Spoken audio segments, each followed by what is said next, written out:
to Two Giant Goofballs, a New York Giants podcast. Are you a goofball that loves Giants football? If so, sit back and relax as we talk about the team that both excites and frustrates us so much. And now, here are your goofball hosts, Drew and Rob. Welcome, fellow goofballs, to Two Giant Goofballs, a New York Giants podcast. I am Drew, joined as always by... me, Rob, with a broken clock. A broken clock. I think your clock is just always a little off. It's right twice a day. For a Giants podcast, we should be following the Coughlin rules. If you're not 5 minutes early, you're late. Though I did explain to everybody in the chat that you were selling bulk vacuums to a local Holiday Inn, and that's why you're running late there. I had to let them know. It's the Marriott. Let's get it right. The Marriott would never. Look, see, even Jay says it. Coughlin rules. Coughlin rules. I think the new rule is going to be each minute that Rob is late from now on to start the show at 9 o'clock. Everybody just marks him until he comes on. And if I'm late, the same. You can go the reverse. I've been late before. I'm not saying I'm always on time. That's going to be the new thing now. We'll discuss what kind of vacuums you're selling, who you're selling vacuums to. Even though you don't even sell vacuums. I'm not even sure early. Jay got this started a while ago. I forget how that started even. But because of my nice white polo shirt that had like palm trees on it. Said it looked like I sold vacuums. Oh, you have a nice one of those too? Yeah, the nice little polo. I thought it... You jerk. He means a hideous shirt. It's fantastic. Meanwhile, I thought it looked like I was selling Cuban cigars, but whatever. Meanwhile, I just show up in random T-shirts all the time. But I got the Flavor Flav Giants bling at least, so there we go. Jay says, what do you really sell? He sells vacuums. You've already established this. I suck. Alrighty, guys. So listen, we got a couple weeks here to go before we start training camp. I thought it'd be a fun thing to do today for us to go ahead and discuss the 53-man roster, where we think that's going to end up going here. It's one of those things. It's fun to do that beforehand, and then look, at the end of August, early September, as the dust settles, and see where things are, and see how right we were and how wrong we were. And let's be very frank right off the bat: we're gonna be wrong. If anybody gets that list 100% correct, then kudos to them, because I've yet to hear one person do it that's not named Joe Shane. Like, Joe Shane could do that bet. I bet this is going to be the final roster. Yeah. But yeah, we got to go over. We're going to do the offense today. Assuming no big news breaks, we'll do the defense for you guys on Wednesday there. So keep posted for that as well. So we got to start, of course, with the most popular room that there is, which is, of course, the quarterback room. Which, of course, is freshly vacuumed thanks to Rob. But listen, the quarterbacks is what because I stole it to the Giants to MetLife. Not isn't anything for me vacuum the stadium or locker room. Yeah, I appreciate you not taking credit for their work. Yeah, but the quarterbacks always get a lot of the attention this year. Obviously, with the Giants, even more than usual, because you got all new quarterbacks pretty much all around the whole entire thing here. So, you start off with Russell Wilson. And we need to see, how efficient he looks, obviously, during this training camp coming up here, to see what we kind of can expect from him overall. We want him basically to take this offense just out of the level of embarrassment it's been the last couple of years. But I think it's pretty safe to say, breaking news here, Russell Wilson's going to probably make the roster. Crazy suggestion. Yeah. Though, how funny would it be if they took Mark Schlereth's advice and just cut him? Like, what? For all this? That's what you did? That's the most ridiculous thing I've ever heard. Yeah, they're like, let's ride. And just leaves. Yeah.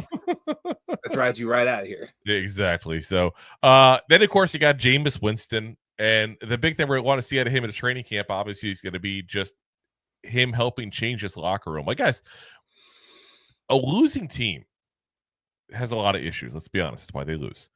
But one of the issues is that locker room. And this is a guy who brings in a lighthearted style to the locker room. This is a guy who's going to be also a veteran leader and mentor to Jaxson Dart as well. It's funny because usually the starter you're bringing is the guy you kind of expect that. But I really think that Jameis Winston's going to be the guy to take Jaxson Dart under his wing, so to speak, and teach him some of the things he needs to learn. Not to say Russell Wilson won't, but it's going to be kind of a joint effort between those two. Yes, 100%. I mean, we've both been beating the drum about that since we got both of them. I mean, you take into effect, they're not going to be dead horse, but you get the number 1 overall pick that hasn't had the best career. You just would beat a dead horse, you said? How did you get glue? What kind of person are you? I'm sorry, folks. I'm a glue salesman. The opinions of Rob were not necessarily that of 2 giant goofballs. but Russell Wilson's, spin on fire. So it's going to be a double mentor thing, even if it's going to be something that isn't meant to be a mentorship. Like, you could look at, how Russell Wilson trained and how he acts and just understand, like, that's how he got where he is now. Yeah. And Jameis kind of feels like a team mascot at this point. Almost. Yeah. Listen, that man is amazing to watch. There's a reason why he was also called the Reverend. Yes. Yeah. Yeah. I mean, his YouTube videos and everything he makes are amazing. You can't help but not like the guy. Whether you think he's a good football player is a whole different conversation, obviously. If you don't like this man, there's something wrong with you. Something wrong. Yeah, he's definitely fun to watch on the sidelines. Exactly. Pre-game, post-games. Then, of course, you have Jaxson Dart. I think it's pretty safe to say he's going to make the roster there. But his big thing this training camp, I think, is just learning as a whole. And we're going to, again, stress to you guys, this training camp is not about if he's ready. This is about part of the process of getting him ready. Correct. So don't overanalyze. Don't overthink. Don't worry too much what people say about him point blank, because you don't know what's going on. Same as we said during the spring camp there. We have no clue what they're going to throw at him. And Dable's going to work with him. And we're not going to know probably to the end of the year what we think of him overall. And I hate to say that, because I know it's going to be a lot of talking heads here, including us, talking about things we see in preseason training camp, any spots, that he gets thrown into the regular season. We really have to wait to the end of the year to figure out what he is. Yeah. And that requires patience. Let's be honest. Patience is not something that we as Giant fans tend to have. No. It's really not. And then, of course, you got the man, the myth, the legend, Tommy DeVito. Tommy Cutlets. Tommy Cutlets. And that looked like him right before the show. What? I did not say he looked like him. I did not say he looked like him. I said your screen is darker than usual. That's all I said. Wow. He said I should be selling mutts on the corner. Listen, I think I'm the only one of us that is Italian. So anyway, Tommy DeVito says big thing with him is we got to figure out about, can he play his way somehow onto this roster or another roster or be trade bait. I mean, that's where he's at. He's the 4th quarterback very clearly on this roster currently. He's probably worth a spot on the practice squad. We've talked about it before. It's nice to have a guy that knows the offense on the practice squad. Plus, if Russell Wilson or Jameis Winston gets injured, you call him up. You can not have to force, Jaxson Dart in potentially. So he's got value there. But I think we know what he is at this point, guys. Yeah. He's a last resort at quarterback, basically. Like, it was a nice story a couple of years ago, but every story has an end. And this might be the end. I don't see, barring any kind of injury, I don't see a chance in hell he makes this roster. Not the 53. Practice squad, yes. But then you put him in the practice squad, anyone can pluck him. And that's where it becomes. So it becomes a situation where, let's say, if there's a team that has an injury, the team that's interested in him in any way, shape, or form, you'd probably take something, then get nothing for him. Yeah. So I think if anybody calls the Giants up and is interested, take whatever you can get. Because if you're going to cut him anyway and have to try to put him on the practice squad, in that in-between stage, someone's going to make an offer to be on the actual NFL roster. Again, if someone calls up to trade for him. And I don't know if they're going to or not. An F. Because it's not like he's looked that great.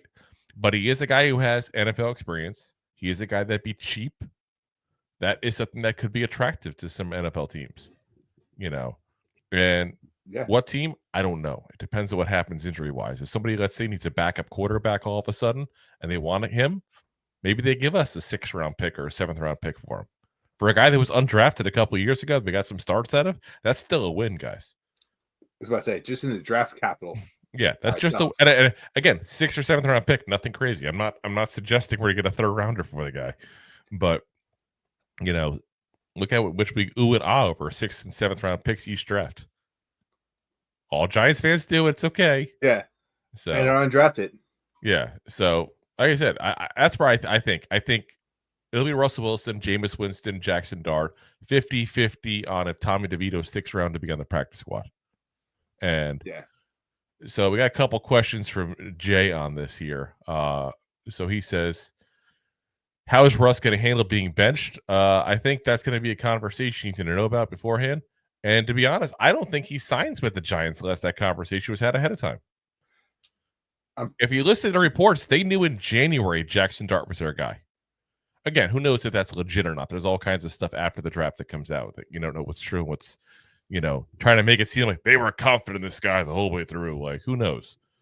But if you take that at face value, they knew when they got Russell Wilson that their plan was to try to get Jaxson Dart. So, I got to imagine that conversation was had ahead of time. So we'll have to see what happens. And then he says, it'd be hilarious if the Jets grabbed him. Obviously talking about Tommy DeVito. I wouldn't put it past the Jets. Yeah, I see that, like the Jets, the Raiders, because I just like throwing the Raiders into everything, and the Eagles because I know you just do. It's because of Sneaky Pete. I mean, they got Tyrone. They got Tyrod Taylor as their backup quarterback right now. I don't know why the Jets would necessarily want him, but you want him a 3rd quarterback? I don't know. Maybe he's tired of the Giants and wants to go to somebody else's practice squad. You never know.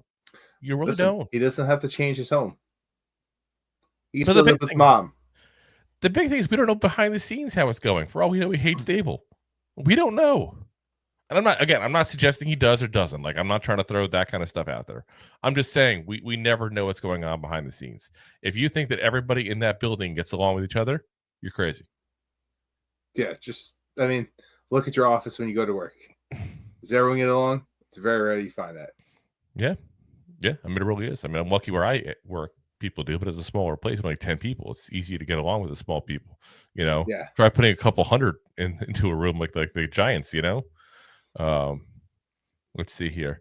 And then he says maybe Rob can get DeVito a job selling vacuums. Listen, he'd probably be a very good vacuum salesman. Yeah, I would actually probably set him up like for our foods or like another local food place like was it Atlanta? Like someplace selling like Big Ziti. Oh yeah, exactly. We get him like Uncle Giuseppe's or like Uncle Giuseppe's. Wow. No, that's a legit Italian market. Oh, I was like that's not me being a jerk. I'm like, is that where you went? Wow. No, that's the name of the Italian market. It's like wow. Sure it is. It's Joey Leone's. Sure. Wow. I'll look it up. Uncle Giuseppe's. It's delicious, actually. It's like me saying it's kind of like an Italian Whole Foods. How about the Irish food market? Patrick Irishans. Yeah. O'Connor's. There you go.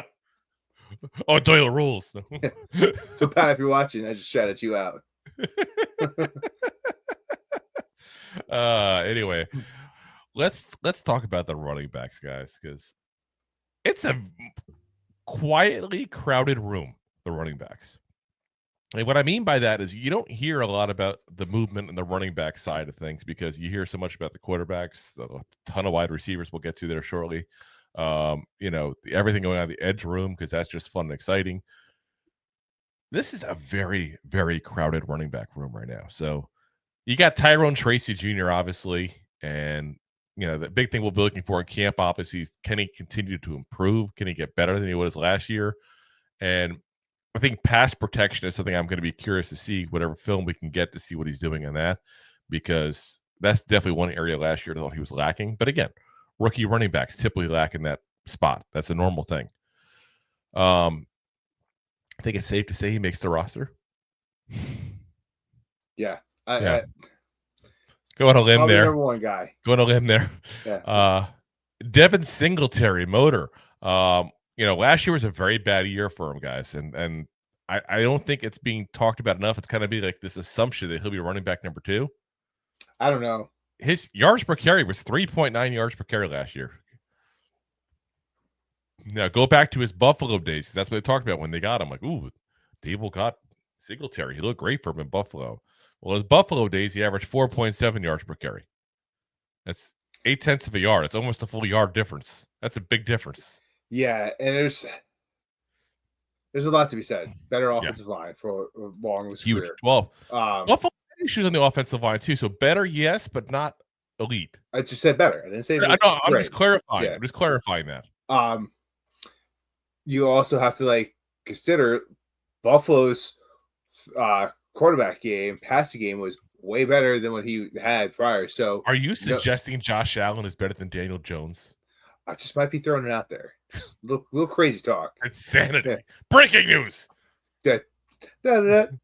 Anyway, but you have to put that in consideration too. So Buffalo's had a good swing of just being able to have X, Y, and Z running back and make them look better than what they were. But he looked better in Houston too. But he didn't look as good as he did in Buffalo. And that's where my mind is kind of going to at this point. So you go 4.7 yards a carry in Buffalo, down to 4.2 with the Texans last year, down to 3.9 with the Giants this year. It's not a very good trajectory. Now, again, Houston did not have a good offensive line either, though Houston did at least have the passing game. That definitely helped him there. I'm just wondering, he's going to be 28 years old this season here. He'll be 28 before the season starts. He's technically 27 right now. Is it kind of starting to decline on him there? We always talk about 30s when running backs start to die, but, it doesn't always happen at 30. Sometimes it's sooner. Occasionally it's even later, as Derrick Henry. AP? Yeah. Oh, Tiki? Yeah. Tiki was still eating his 30s. I mean, it happens either way. But I don't know. Like I said, I don't want to jump to either conclusion. In my head, I'm going, there's a 50-50 shot he's worse than what he was because the offense around him. And there's that other side of it is that he's on the downslope. I don't know which one it is. But that's a pretty significant drop to go from 4.7 yards a carry to 3.9. Yeah. That's shaving off 20% what you did last year. Yeah, that's a big difference there. So we'll have to see what happens with him. And then we of course have I put the comment up here because I see Dorothy in the chat. Always good to see you, Dorothy. Says Scat will be RB2 for sure, and that's what He's probably not going to start RB2, but he'll probably finish. I think it's going to be one of those scenarios where he starts off as a short yardage third back and slowly but surely takes the carries away from Singletary, which should be ironic because in a way that's what Tracy did last year to Singletary. I was about to say he's legit going to do what Tracy did. Except Tracy knocked him down from 1 to 2, and now he's going to be knocked down from 2 to 3, basically. Yeah. Which means he's knocked down to the free agency next year. Yeah. That's where you're at. I mean, Singletary is not a cheap backup running back, guys. As Jay says, even Devin Singletary and Saquon had simpler cap numbers.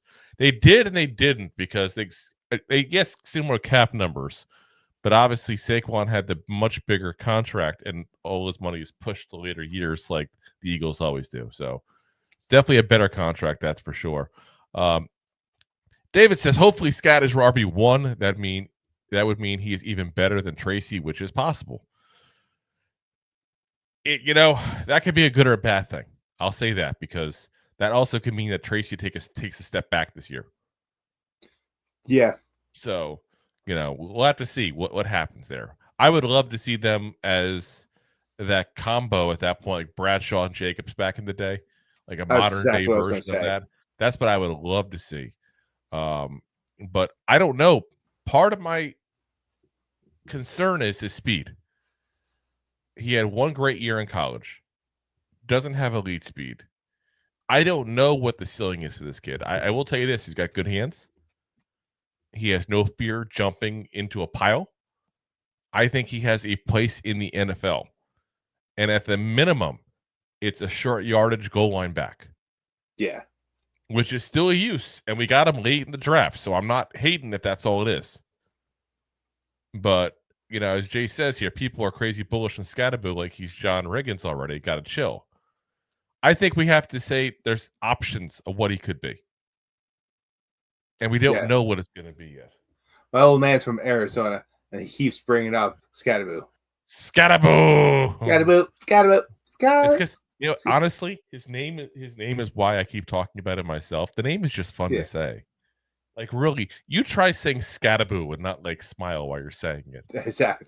Although, my father's also a Giants fan, and he loves bringing up Skattebo. Like, you know, that kid from Arizona is going to be quite good. I'm like, Dad, I understand you live in Arizona. Yes, well, that's what happens when you see him on the news all the time and out there. But, you know, I do think, though, again, I think he's going to make the roster. I think that's pretty obvious. I don't think that's a concern there. And Jay says the white dude got a 40-inch vertical. I don't think anyone can question his athleticism. Again, he's not fast. That's the thing. David said he has so much heart. The guy plays like he's possessed. I watched every game he played at OSU, and he's phenomenal for 2 years. Yeah, he was good for 1 year, phenomenal for second year. I think that's probably the way I would word it personally, but I get it. You know, see, Dorothy says, speaking as a Sun Devil alum, Skattebo is much better than a fourth rounder. Yeah, and we saw that, you know, in the behind the scenes the Giants showed us there with the draft, where they were actually considering whether to go for him or Bo. We got both. But yeah, I never would have thought that he was going to be a fourth round pick. We had him a third round pick all day long in every single mock we did, every single you know, analysis we gave at that point there. We thought he was a third round pick all day long. And then Jay says, wait, Rob is a Zony? I am not a Zony. I did a reverse retirement shuffle from New Jersey. I was born in an Air Force base in Florida, moved up to Jersey, and spent my whole life pretty much in New Jersey. My dad retired in Arizona, moved out there 7-8 years ago now with, you know, my mom and my brother. I didn't even know what a Zony was at first. I literally had to Googling it right now. I'm like, what the hell is a Zony? Get to the zone. Yeah. Auto zone. Yeah. In the middle of the mix up. But yeah, like I said, I think it's safe to say he's gonna make it. And then Jay tells us that in San Diego we hate Zonies. I thought everybody in San Diego loved everybody. It was like one of those peace hippie kind of I was about to say. I mean, there's a really big Navy base out there. Mac, the Giants fan, what's up, man? Says, I think Skat is a well-rounded football player. He brings a lot to the table. He will never be a game breaker, but he has the tools to be very productive. Exactly. But I mean, again, this is what, and I know there's some people that love this guy, and I'm going to probably looks like I'm a moron for saying this. This is why I made the comparison of Bradshaw and Jacobs. Jacobs was never going to be a 1,500-yard rusher kind of guy. He never was. But he was still a damn good running back. He worked well with Bradshaw and obviously was great at getting in the end zone. He still leads all Giants players in rushing touchdowns for their career. So, I mean, you know, a really good player overall. So I don't think it's a bad thing to say he reminds me of that to a certain degree. Though I will say, I'm not expecting him to be Jacobs. I expect him to be a Jacobs-esque player, but not to the same degree. That'd be ridiculous to there and say he's Brandon Jacobs. Like, and I've seen people say that, by the way. Like, let the man play it down before we christen him the next rushing champion of the Giants franchise. Like, that's ridiculous. Absolute insanity. Drew, have you seen Giants fans? I know. Just occasionally. Jay says Zonies take over the city when it gets too hot in Arizona and are mostly jerks. Ooh. I didn't know that was a thing. But I did say, because somebody I work with is actually going to Arizona this weekend, and we're talking about weather, and I'm looking it up. It was 114 degrees high today in Phoenix today. Like, I don't care dry heat or not. F that. And it's weird out there, too, because, like, depending if you're in a valley or in a mountain area, like, You could be like in 114-degree like weather, and all next thing you know, it's like snowing at night. Yes, I've heard that. I'm good. Yeah. Dorothy says, who will be a starter first, Dart or Scat? Ooh. Oh. I don't, honestly, I think it depends. Scat might have probably a higher probability. Well, I would say it also depends, though, on what you want to classify a starter. If you're just classifying a starter, whoever gets on the field in the first play of the game, then yes, Skattebo's got to beat Dart. But if you're saying the starter is the person who gets the majority of the snaps, it's Dart. Because I don't think Skattebo will get in that kind of situation. I think they're going to do a running back by committee. So it just depends on what you want to call a starter. That's a fair way to put it, because like if you're going down like saying like who's going to be in the game first, yeah, Scat. Like they could break out an I formation with Scat right there at that point and do a simple run up the middle to start the game. That's very simple. Yeah, and he could only have 8 snaps in the game. Yeah, and that's what I'm saying. It all depends on that.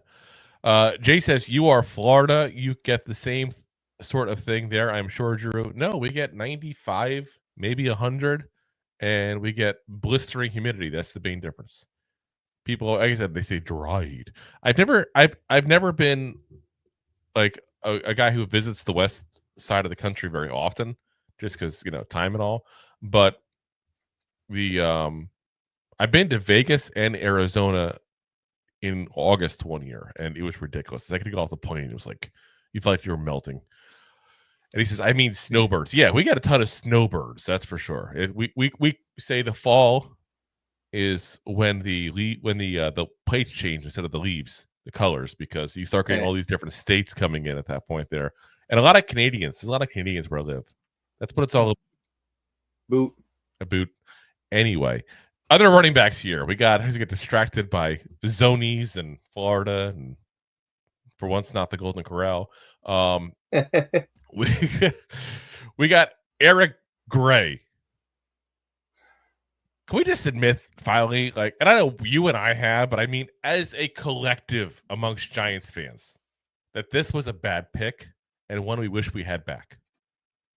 Listen, there's going to be plenty of fans that still support him or say it's not a bad pick, because there's people out there that say like, oh, it's not a bad pick. It's a fantastic pick for the needs at the time. But what are we going to do? We're going to start, Skattebo. We're going to start Tracy. We're going to start Singletary. Like, what was he supposed to go to the lineup? My whole thing is, if he was any good, he would have forced his way onto the lineup. Yeah. Tracy, let's be very frank, guys. If anybody thought that Tracy was going to be the starting running back for much of the year, like, we would have all been like, no, that's crazy. Tracy taking the spot. We all saw Devin Singletary number 1, and it was a matter of Eric Gray or Tyrone Tracy be running back 2. Yeah, well, I mean, you and I hope Miller can work his way up there. We were hoping. We'll get to him in a minute too, obviously, but Eric Gray, he got the one shot in the one game, fumbled the ball. And unfortunately, listen, I don't want to blast the kid at one fumble. Everybody has them, but it was really, really bad timing. And, definitely was a kind of a low light to his career. I'll put it that way. But if you take away the Lions game he had in the preseason last year, the first week, I can't think of one great memory of Eric Gray as a Giant. No. All I remember is he sucked at returning kicks. Joe Shane literally said he drafted him to return kicks because he's like, oh, I mean, close all the kick returners. And there's this kid, Eric Gray, and he could do it. So I drafted him. Listen, I was summarizing. That's not a quote, but that's basically what he said. And to me, he's got to go. He's got to go. Sometimes you just got to cut your losses and admit your mistakes. And there's been a lot of that, let's be honest, in the Joe Shane first 2 drafts. And this is one of those time to cut your losses. Yeah. And we were saying it last year, and yet somehow they kept him and put him on the field again. He just doesn't look good. It's what it is. Let's see, we got Davis says Skattebo may not be a superstar, but he'll give the team a more tough attitude that they've lacked the last few years. Tracy, too, has that mental toughness. We definitely have lacked that, that's for sure. Jay says, oh, man, remember that when Gray juked that dude in preseason and got TD? People were so bullish. Yes, they were. Ronald says, I think Gray will be dropped this year. Now is Skattebo's time to shine. Damn straight. Jay says, I'm going to laugh so hard if he goes somewhere else and balls out. The only place he could potentially ball out is at Giuseppe's making meatballs. That's just saying. That's the only place I see Eric Gray balling out. Uncle Giuseppe's. Whatever it is. Listen, it is what it is. Mac, the Giants fan, says Eric Gray's time is up. He brings no value to the roster. Damn straight. We've been saying that for 2 years. Ronald says, LOL, that'd be really funny. Jay says, how you can... I think you mean say. We're going to insert the word say there for you. Say that about Hyatt too, Mac. And then Dorothy says, and I can't, don't. I think of this every time we hear Eric Gray's name too. So I was hoping nobody would bring it up. Puka Nacua drafted 5 picks after Eric Gray. In all fairness, though, no one knew what Puka Nacua was. Like, Rob and I scouted Puka Nacua. We liked him. We said he was a hard-working kid, really good run blocker. We weren't sure quite how effective he is a receiver per se, though. But, obviously things worked out very well for him. Jay says, Max Crosby drafted 5 picks after Shane Zimenez. Stop it! David said, or the Eagles. I could run behind that offensive line. Oh, gosh. Watch Eric Gray go to the Eagles. Jay says, Rob could have run behind that O-line. I'll tell you what Rob could run. A special on vacuum for 4th of July. 15% off. Use code Rob. Oh my God! I'm just saying, Dyson. We're ready for a sponsorship here. We're ready. We're bringing back the rainbow. Carl Brooks drafted 7 picks after Eric Graves. Ronald says, with the extra weight, I think Hyatt will do a lot better this year. His route running is better too. Well, we'll get into that in a minute here. We'll get back to the receivers here in a minute here. Let's see here. Chase is run out of the Golden Corral without paying. What? Random thought here. Ding dong ditch. Anyway, I think we can all agree it's time for Eric Gray to go. He got to go. Yeah. Next up, Dante Turbo Miller. Turbo time. Listen, Rob and I have been a big fan of this kid since the day we got him. I have still not given up on him, by the way. It's weird because here I am saying 2 years or like 1 year of Eric Gray and I was done. I have not given up on Turbo yet because the kid hadn't played like a year and a half when we got him. Like, he needed some time to get back up to speed, not to mention most of his, time in college was in an Ivy League school. Wasn't even like a good college, area there. So I think that you give this kid a chance. He's got so much athletic ability. I really think that if you give him a shot, he can have some kind of role. I just don't know what that role is. And I think his big thing this year, because you got to think again, you got Tracy, you got Skattebo, you got Singletary. He's going to have to show something on special teams. That's to make this roster. And I don't mean even like, doing coverage teams and stuff like that. I mean, he needs to show he can return. He needs to show Joe Schoen, you know what? You made a mistake with Eric Gray, but I'm here to rectify that mistake. That's what I think, because he literally, I'm telling you right now, if you put up him and Tyrone Tracy, I'm going to give you that as an example. He would destroy Tyrone Tracy in almost every single athletic, skill at that point there. Like when he went to his pro day at South Carolina, he was going to be ranked number 1 if that was a combine event, basically for every single major statistical category for running backs. But again, he hadn't played in a year and a half. He needed time. But now you look at this roster and you go, where's the spot for him? Yeah, it's kind of hard to plug him in somewhere. Yeah. Are you going to get rid of Singletary? No. Are you going to get rid of Tracy? No. You going to get rid of Skattebo? No. Skattebo. So unless you plan on taking in 4 running backs, which is a lot for a roster, most people take 3. The only way you can do that is if you can give it a reason like that. Like, hey, this kid's staying because he can return kickoffs. He can return punts. He can do the things that we need him to do on special teams. Plus, we think he can develop into a running back in the NFL. Yeah. Just got to give him a little time. And unfortunately, he may not get much more time. He was on the practice squad all last year. I was really hoping they would have called him up late in the year to play, especially against the Eagles, that last game of the year, where we clearly gave up and put scrubs in. Like, you should have put him and Ford Wheaton should be on the field 100% of the snaps. See what you had. Yeah. And for whatever reason, they didn't do it. So you could also look at that and say, obviously, the Giants don't have necessarily a lot of faith in him. Because why would they not put him out there in a scenario where they're trying to see what the young kids have? Why would they go get Cam Skattebo if they had a lot of faith in him? Like, there's questions you can ask in this scenario. But again, I think last year was like a redshirt year for him, basically, because he hadn't played in so long. And I don't think anyone, including the coaching staff, saw what he was yet. But again, he's going to have to work it in somehow as a special team guy. That's the only way he's going to make this roster. Only way. And Dorothy says we all need turbo time. Jay says that's insane. He was a foster kid and graduated from Columbia. What a story he has. Hells yeah. And we did a whole segment on him when we first signed him, by the way. If you guys haven't heard the story, where he was really raised by his grandmother after his mother had drug issues. Then the grandmother died, and it was a whole thing where he was in foster care for a while. I think it was his cousin. I have to go back to the video. I think it was his cousin that ended up raising him the rest of the way from there. I believe so.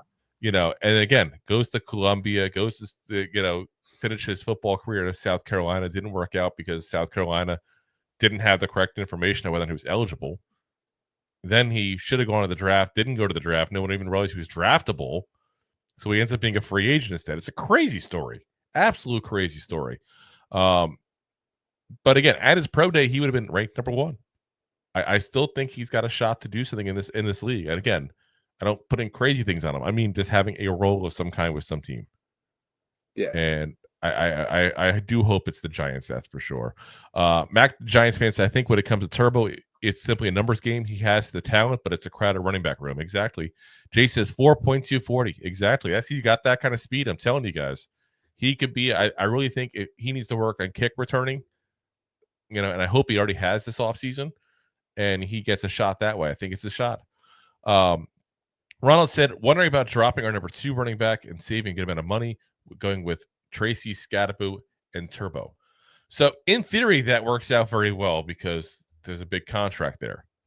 If I remember correctly, and I'm going to look it up real quick for you guys right now, the exact on the contract. If we cut him, and this is talking about Singletary, we save $1.5 million.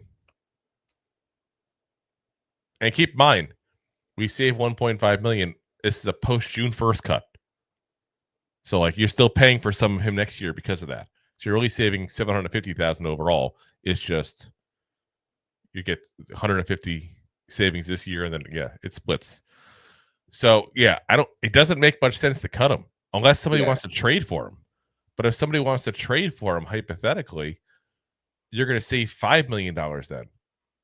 But he's got a base salary of $4.75 million. Good luck trying to find someone to trade for that. That's not easy. But that's his base salary, so it is what it is.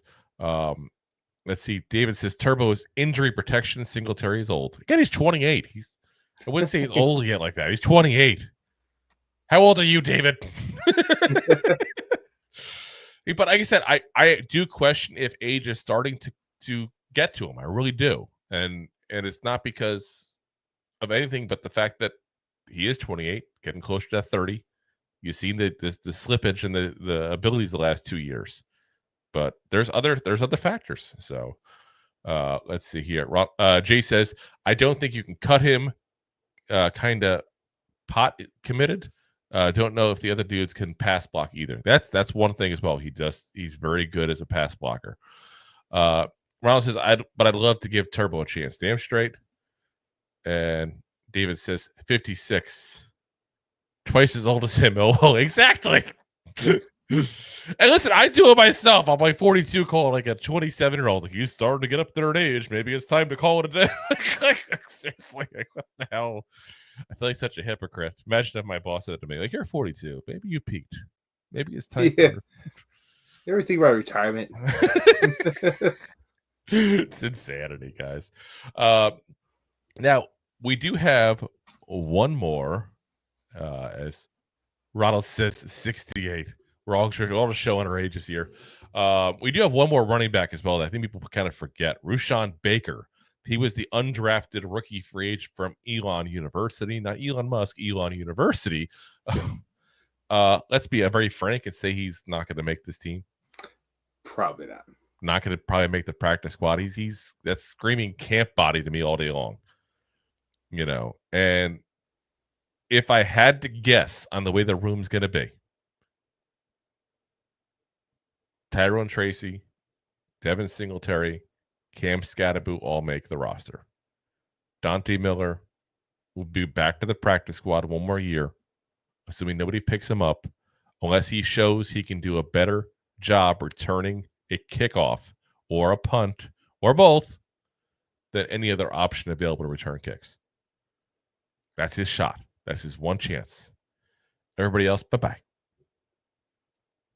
Yeah, pretty much. I mean, how many running backs, like we said before, how many running backs are we going to keep on this roster? To me, 3 is what you want to keep, because let's be very frank. Anybody else past that, you can get a guy off the streets just as good. Yeah. Not trying to be a jerk about it, just being the truth about it. Like, you're not going to, like, can you go, oh, I have to really hold on to Eric Gray? Like, no, like, you could find, there's 30 Eric Grays at the UFL right now. Like, probably more. Probably a lot better. Oh, damn, we said it. We're mean. All right. Oops. Oopsies. He did it again. Let's get to the running. That's the wide receivers. We did the running backs. Let's get to the wide receivers here. Listen, again, we're going to throw up the breaking news graphic here in the corner. And Malik Nabers is going to make the roster here, I think it's safe to say. And Rob is so shocked he left the room. There he is. He's back. But Malik Nabers, obviously, he's going to make the roster. The big thing for him this training camp is just stay healthy. Stay healthy. Keep off the foot. We need you for 17 games, guys. That's what we need it for. Wan'Dale Robinson, again, safe to say he's going to make the roster. I think the big thing with him I want to see this training camp, though, is can he be used downfield more? We've talked about it before. 3.8 yards is his average depth of target last year. Second worst in the entire NFL. 95 catches. Insanity. This kid needs to get down the field more. And I'm not even blaming him on last year. I'm blaming the offense. I'm blaming the play calling. I'm blaming all those things. But you know what? New play caller, new quarterbacks. No more excuses. This is the year he's got to show up. And he's got to get those drops under control. That goes for Nabers as well. But Nabers is so dynamic, you kind of go, okay, well, he drops the ball occasionally, but look at everything else he does. Yeah. All right. So he had a case of the dropsies this game, but he still got you 130 yards in offense. Exactly. Like, let's not forget, one of the best, and we hate to say it, one of the best wide receivers of all time, T.O. That was the one thing on him, was he had the oopsies, dropsies occasionally. And I think he made it fine. Just saying. So yeah. People tend to forget about his dropsies. Exactly. Darius Slayton. Again, safe to say they just re-signed him. He's going to make the roster. I think the big thing with him is, and I keep hearing people all the time, and Russell Wilson's why, obviously. Russell Wilson talks about Hyatt every single time he can talk about players. Darius Slayton is not getting enough love for that. Like, you have the guy who has been the best deep threat the entire Dable area. You know, not that that's saying great, because the Dable era hasn't been that great offensively, but he's been especially in the deep ball, the only deep threat we have, I should say, even. And you don't think he's going to benefit from having new quarterbacks, especially a guy who does throw a deep ball? Yeah. You know, that's legit right there. Like, he should have a good season, and he'll probably go back to what he used to do. You know, but close to 700 yards, because he's the only guy who can go deep like that on a consistent basis. You know, Nabers is kind of all over the field. He does deep, middle, and mid, short routes. He does it all. So, Wan'Dale Robinson is just a short route guy. Slayton's your deep threat. And he's going to get, probably just 2-3 catches a game. He's not going to get crazy catches. We've been very clear on that. But he's going to get one catch for 20 yards, one catch for 10 yards, and be, done at 30 yards. And every so often he'll get like a big bomb and have a 60, 70-yard day. And that's where he'll get to is 700 yards. Which he's done consistently, by the way.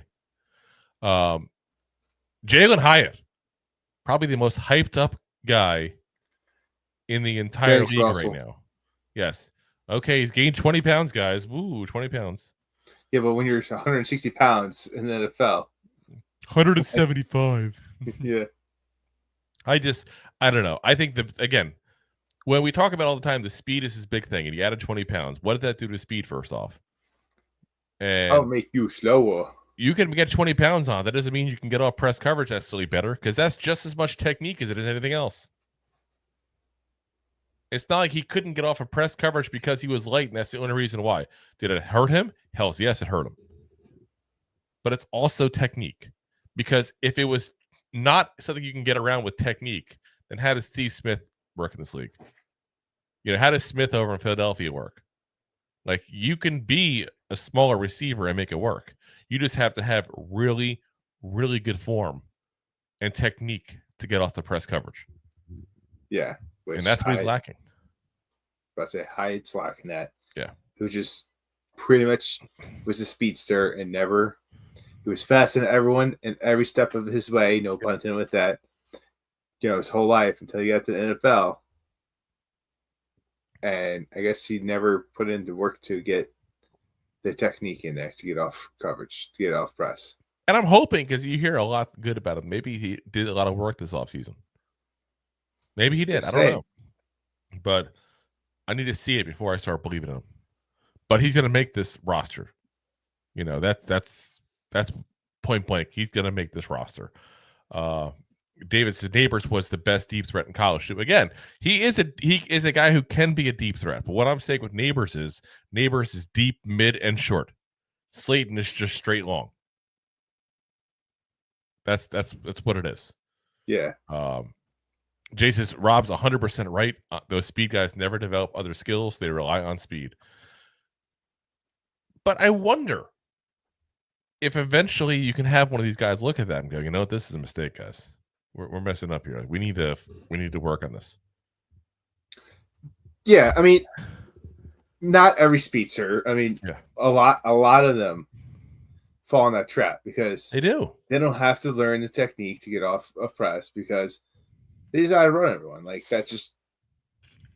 But you got to put a little route run in there, and that's like how you become a speedster in an NFL that becomes successful. Like, you just you have to put in the work and not just rely on your speed the whole time, especially later in your career as in the NFL, because you tend to lose a step as you get older. Yeah, or as you put on some weight, like 20 pounds perhaps. Yeah. Just saying, like, I feel like that's not being talked about enough. Like, okay, you put 20 pounds on, but literally, like, what's your speed? Do you really think he was 175 pounds? It's probably closer. I don't know. And honestly, I don't care as far as if he was or wasn't, but he says he's 195 now. That's what I'm saying. So you go from 175 to 185. That's what? 11% of your body weight? I'm saying that's what I'm caring about more. That's a significant amount of weight. Like, I don't care what his actual playing weight was or what it is now. I just care about the fact that he thinks clearly he put 20 pounds on. Regardless of where he was and where he is, he thinks he put 20 pounds on. Yeah. And that's where I'm just wondering what's going to happen, And Jay says all those dudes who put on weight get soft tissue injuries or continue sucking. We'll see. Well, if you do it fast, that's correct. Yeah.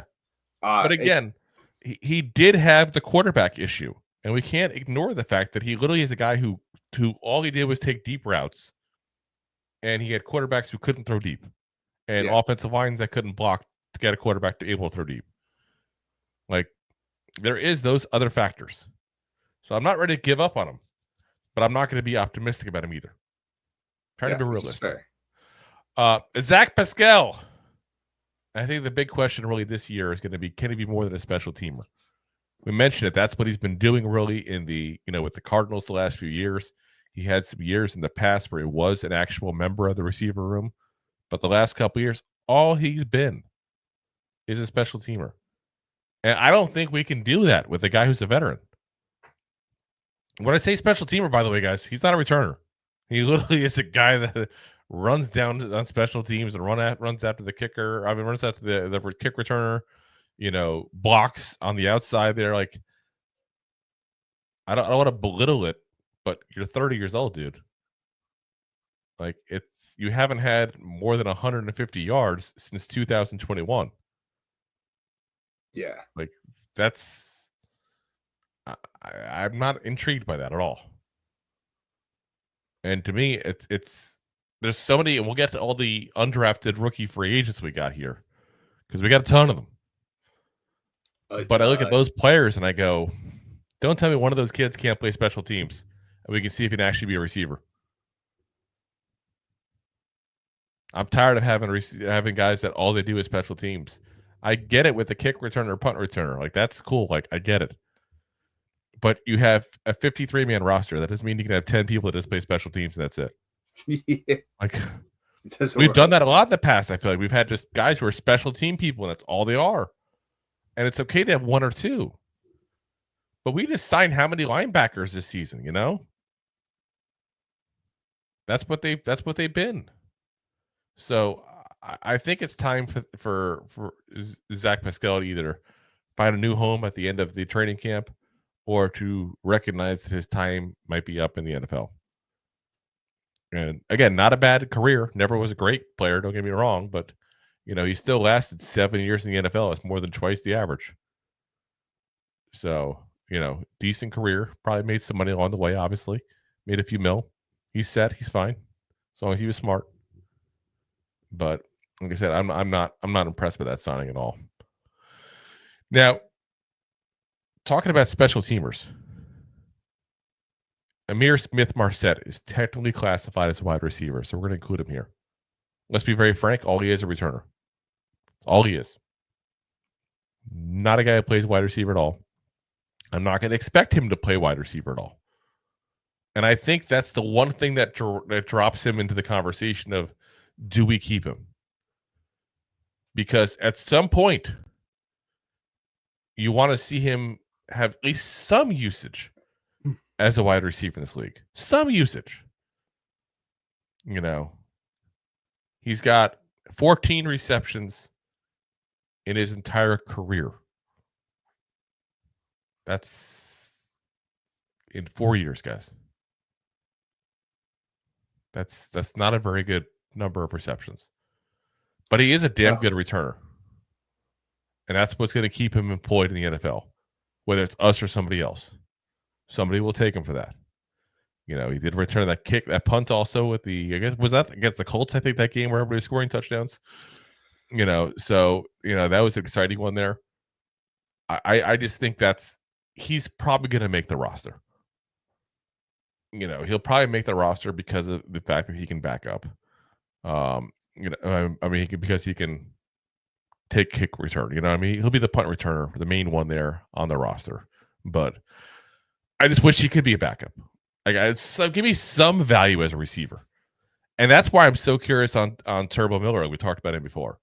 Because if he can produce something as a running back and return punts, I'd rather have that than a player that I'm having strictly as a punt returner that is, already been in the league for a little while there.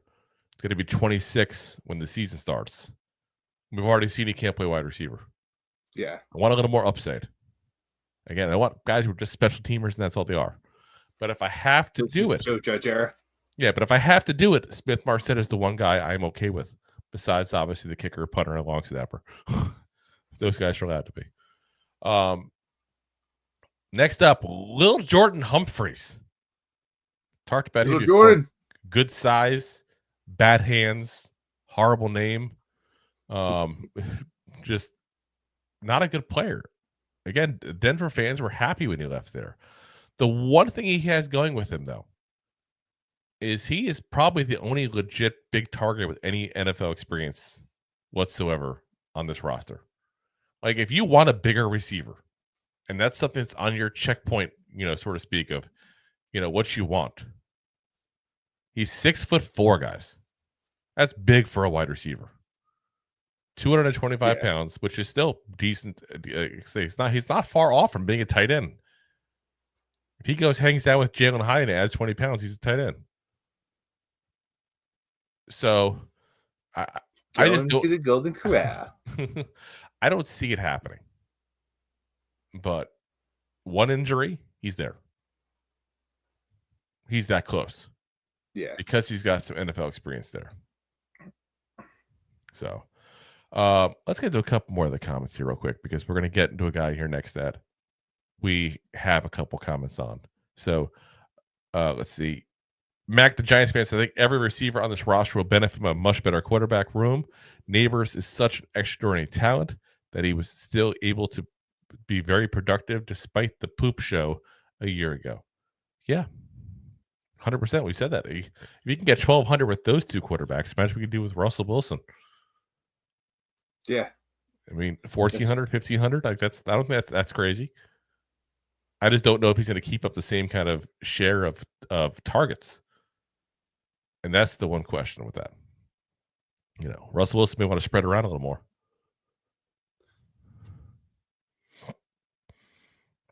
Let's see. Sure. Jay says, Bryce Ford weapon? Whedon? You meant Whedon? What are you talking about? He's the best. He's the weapon. Well, that's where we're at here is Bryce Ford Whedon. That's our next guy up there. So, listen, guys, I think this is his last shot. He's been 2 years now in the league. First year was injured, so I get it. Really didn't get a chance to do anything. This last year, he was really special teamer. And again, as we talked about with with Miller, Rob and I were banging the drum for Ford Whedon to be playing nonstop versus the Eagles. Let's see if we got it all with this kid, because they used him on special teams, and that was pretty much it. Well, we blew that shot. We didn't do it. And we still don't know what he is. But Rob and I have said all along, and we will continue to say all along, he is extremely athletic. He has hands like JPP. Like, he can't catch. Look at his catch percentage when he was at West Virginia. He's not a good receiver, guys. There's a reason he wasn't drafted. And we've been screaming that since day one. Look at this kid. He's a highlight reel maniac. Yeah. Show his highlight reel, and then let's look at his lowlight reel. All the drops, all the bad plays he made. Like, I get he's got a very impressive highlight reel. He's absolutely amazing athletic person. But that doesn't make you a good receiver automatically. There's nuances. There's route running. There's hands.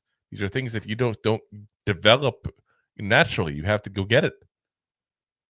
That's the problem. As Jay says, he isn't a natural receiver at all. He has no skills, just athletic. Yes, that's what I'm saying. Like, he'd probably be great in track and field. That's what I feel like. He's probably better suited. Those guys just don't get paid as much. It is what it is. So yeah, to me, it's time to move on. It's been time to move on. I was saying it last year, even it's time to move on from him. But hopefully, this is the year we do that. Montrell Washington. This man literally has not seen the NFL field since 2022. Yeah, probably won't see the field. Yeah, let's just keep it at that. Keep it simple. All right. Let's give you the list of all the undrafted rookie free agents, because they're all going to get kind of lumped together here, guys. Juice Wells Jr., Dalen Cambre, Daquan Felton, Bo Collins, and Jordan Bly. They were getting a lot of buzz late in the spring practices there. Cambre especially is one of the ones I know Wells was, Felton was, Collins was. I didn't hear as much in Bly. But they're getting a lot of buzz. I would not be shocked at all if one of these guys sneaks onto the roster and one or two end up on the practice squad. Like, I really think the Giants looked at this draft and they said, we don't need to draft a wide receiver. There's plenty of good ones we can get later on. We can go pick up a couple UDFAs and get them. And Cambre, to me, is the most interesting one because the guy was a special teamer. Like, legitimately, that's what he was. He was not a guy who was, some guy running out and doing 1,000-yard seasons and stuff like that. If you look at his stats even, before you even see anything as far as receiving stats, you see his special teams tackles. That's what he was known for, was special teams. He had a total of 123 receiving yards at his 5 years at Louisiana. Not very good. But you've seen a lot of plays from him this spring, and the Giants seem to have some faith in him as a potential wide receiver. And I don't know if the Giants staff saw something that Louisiana didn't see. Let's be honest, it's not the biggest school. It's not the best school as far as, football is worse. Don't get me wrong. But there's a whole lot better as well. And I just wonder if they see something that nobody else, was able to fix that worked with him prior. Because he's definitely a guy that has a chance there. And like I said, all these guys do. So they'll probably get one or two, Will. So, again, Nabers, Wan'Dale Robinson, Darius Slayton, Jalen Hyatt, Ihmir Smith-Marsette should make it as the punt returner. And then, like I said, one of these UDFAs will make the roster. And that'll be your 6 wide receivers. Yep. So it's pretty kind of dry. It's like, that's the one thing that we knew going into this. But we just don't know what UDFA is going to be. That's the fun part. Yeah. That's going to be somewhere to be watching nonstop to see. So, all right, let's pay the bills real quick. Then we got the tight ends and offensive line to go off there with. Thanks for watching. Like the show? Of course you do, or you would have turned it off by now and not be hearing me. There are plenty of ways to support the show. YouTube is the best place to join us, and we offer memberships there with fun benefits like custom emojis and early access to video clips. Of course, there you can also send super chats and stickers to send one-time support payments. The best way to support the show is to buy these drunk idiots beers at buymeacoffee.com/2giantgoofballs. Along with one-time support payments, there are also monthly plans, so you can continue to help kill their livers each month. You can also show people that you are a goofball by visiting our store at 2giantgoofballs-shop.fourthwall.com. We got everything from shirts, hats, phone cases, funny candles, buttons, stickers, and even a 2 Giant Goofballs towel to dry off your goofballs. Of course, you can always support the show for free by simply hitting the like, subscribe, and share button wherever you are watching or listening to this. Hit the thumbs up on YouTube. Leave a 5-star review on Apple Podcasts. It helps the show tremendously, and quite frankly, the Goofballs suck at marketing and need your help to get the word out. Thank you for being part of the Goofball Army and for taking the time out to support the show. All righty, guys. A couple more comments there. Jay says, is Rob falling asleep? Listen, it's rough being a vacuum salesman going door to door. He also sells encyclopedias on the side. Listen, people text you all day and night about this stuff. Get emails about it. It's exciting. It's exciting. Apologize. It's amazing. Davis says, Collins is a chance. I think he's big and pretty strong with good hands. Yeah, but Bo Collins, he said, I think anything except for Jordan Bly could make it. That's the one guy I don't see really hearing a ton of. That's for sure. Let's see. Jay says, imagine Drew would spontaneously combust if he saw someone wearing goofball merch in real life. Listen, I'll have you know I've had 3 times that somebody actually stopped me from the show actually in real life. 3 times. So. Was it the same person? No, it wasn't. 2 of them were at the same place. It was a Giants game, but still. It was 2 different people at the Giants game. So, yeah. Listen, I would love that. Honestly, that'd be a really cool thing if I was randomly at a store and all of a sudden, somebody just. I suspect. Yeah. Hey. You'd be the guy I'm more likely to do it because you live in Jersey, obviously. Listen. Especially now that I got the New York market, so selling vacuums. Everyone wants to talk about how the Giants suck, and so do the vacuums. Oh my God. Created a monster with this vacuum thing. Let's get on to the tight ends here. So the tight ends, another kind of crowded room quietly, like one that you're probably going to have to see 1 or 2 go wayside here. So you got Theo Johnson. Obviously, Theo Johnson ain't going anywhere. Again, second year on the rookie deal. Nope. Had a very slow start of the season, picked up steam before getting hurt. He's probably the biggest wild card, I feel like. Like, I don't know what to think of Theo Johnson yet. I feel like I have a good idea of what I think he could be, but I don't feel like I have a great idea. Like, I think he could be a solid starting tight end. But I mean, by that, I think he'll probably reach like 450 yards and develop into probably a slightly below average blocker because he's not a good blocker. He could be like a Knox X player, if you will, over in Buffalo. Like he's got that potential to be like that. Is he going to be like a Travis Kelce down the line? No. Or like and Tom's. He's the next Gronkowski, Yeah, probably not the case. But like Jordan Knox, what do you have last year? Like 550 yards. Like wasn't his best year. Maybe 6. So like you can put it into that market. Like he might be able to. Knox. Dawson, yeah, sorry. Jordan. Wait a minute. Yeah, he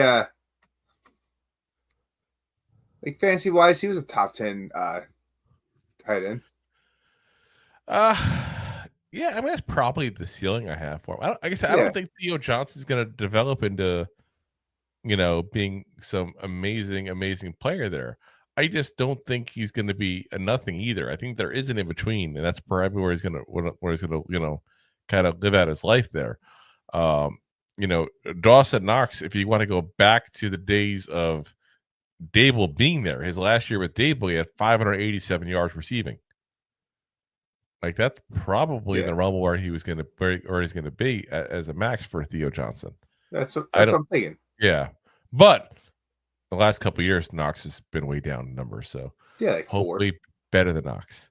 No, he's been like 300 last year and 186 the year before that. So yeah, not good. Not the year so before, good. he definitely had injury. But I just feel like we don't know what he is at all. We don't. Like he could be a great player, and we have no way of knowing that. He could be a horrible player. We have no way of knowing that. That's what happens when you get half a rookie year, basically, between the injury and the fact that he just didn't want to use him. Pretty much. So, we'll have to see. He's kind of that incomplete rookie year, where is the I don't know factor there. Yeah, I feel like they were trying to not make him like Bellinger, if you will, like kind of not throw him out there and just overuse him, let him develop a little bit. Hopefully, but I still love to know what's going to happen with Bellinger. So let's get into Bellinger here because segue. Yeah, like went from number 1 tight end rookie year, obviously. Bless you. Excuse me. I had a great rookie year. I pushed my soundboard back. I couldn't reach my mute button. I was like, damn it. He had a good rookie year, and then goes in the next year with Darren Waller being added to the team and him becoming the backup tight end when he thought he was developing into the long-term starter, hopefully for the team. And then last year they draft Theo Johnson, and he's getting used less and less. I mean, Chris Manhertz, I felt like, was the number 2 tight end. Yeah, which is weird. But then again, it wasn't that weird because you had to utilize that position as the extra tackle in the room because that's what Manhertz is. Yep. So it wasn't so much that Belly couldn't catch the ball down the field or block. It's just you straight up want a meat stick out there acting as your third or no tackle. I should say third tackle, but yeah. But I mean that's where we're at there with him is that the Giants think so little of him. They've tried to get rid of him twice basically by getting draft player and signing and training for a player. Then they go ahead and basically stop using him entirely, so they need to get the extra tackle in Chris Manhertz. Like you said, the third tackle, basically what he is. I don't know. I just feel like if the Giants wanted to use him more, they'd find a way to use him. And again, I said it before and I'll say it again. I think something's going on behind the scenes we don't know about. And I don't know if it's a Bellinger issue. I don't know if it's a fit with the team issue. I don't know if it's a Giants coaching staff issue. I don't know. Because nobody's gotten the information for us to find that out.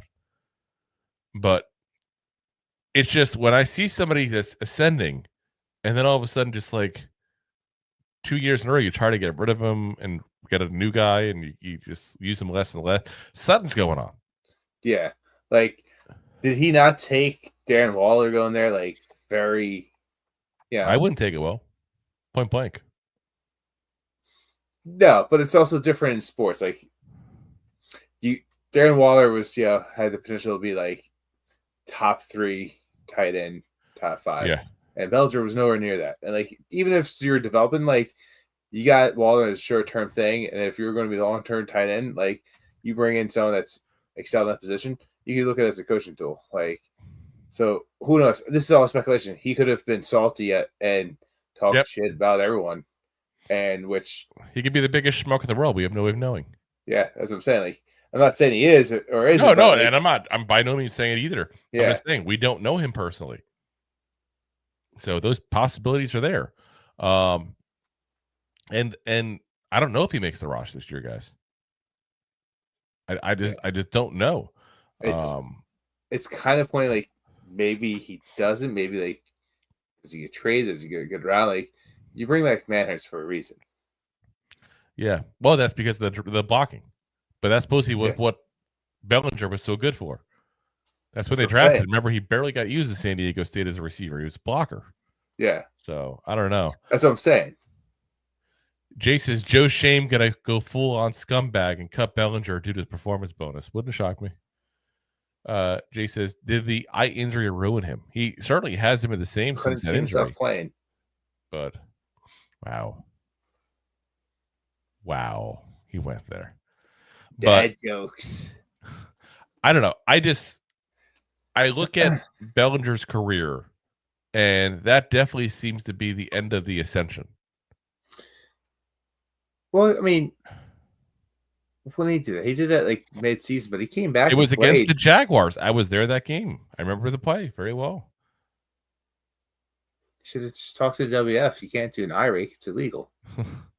Well, it wasn't on purpose, but again, this is why I'm very pro visor, by the way. Which Giants do have some cool visors going on between Burns and Malik Nabers and all, but that's something they should always, I think, have on there. I think visor is something you should have.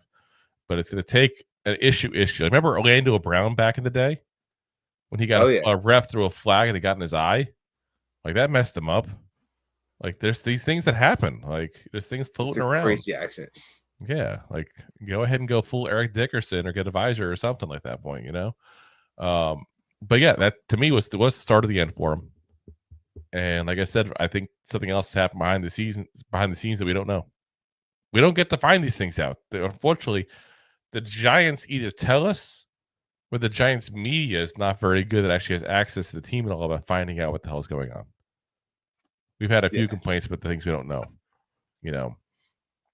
But like remember a couple of years ago, it was Blake Martinez. Like, why did he retire all of a sudden? No one could ever tell us. Well, now we know. He just sucked after the ACL injury. Yeah.